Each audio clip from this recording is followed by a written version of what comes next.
Tutankhamun was not a powerful ruler, yet he became the most famous pharaoh in history.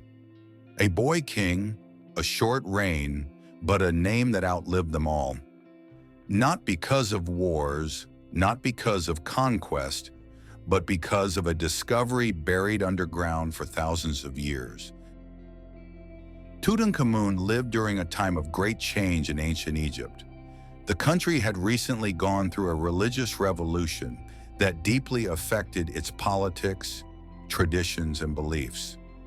Egypt was trying to return to stability, and the young king would become part of that transition, even though he was still just a child. Tutankhamun was a pharaoh of the 18th dynasty of ancient Egypt. He ruled during the 14th century BCE, around 1333 to 1324 BCE. He became king when he was only about 9 years old. Because of his young age, the real power of the kingdom was likely held by advisors and officials who ruled in his name. When he was born, his name was Tutankhamun, which means the living image of a 10. This reflected the religious beliefs of the time, when Egypt worshipped Aten, the sun disk, as the main god. Later, Egypt returned to its traditional gods, especially Amun, the king of the gods. As part of this return, the young pharaoh changed his name to Tutankhamun, meaning the living image of Amun. This name change symbolized Egypt's return to its ancient traditions. Tutankhamun's reign was short and quiet. He did not lead great armies or build massive monuments. Instead, his reign focused on restoring balance, repairing temples, bringing back old religious practices, and healing a divided kingdom. Though he ruled for less than 10 years, his reign marked an important moment in Egypt's recovery. Tutankhamun did not become famous because of his life. He became famous because of what happened more than 3,000 years after his death. His fame comes from one extraordinary event: the discovery of his tomb.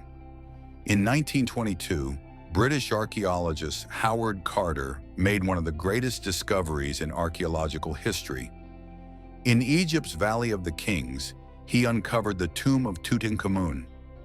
Unlike most royal tombs, which had been looted long ago, Tutankhamun's tomb was found almost completely intact. It was a moment that changed archaeology forever. Inside the tomb, more than 5,000 objects were discovered.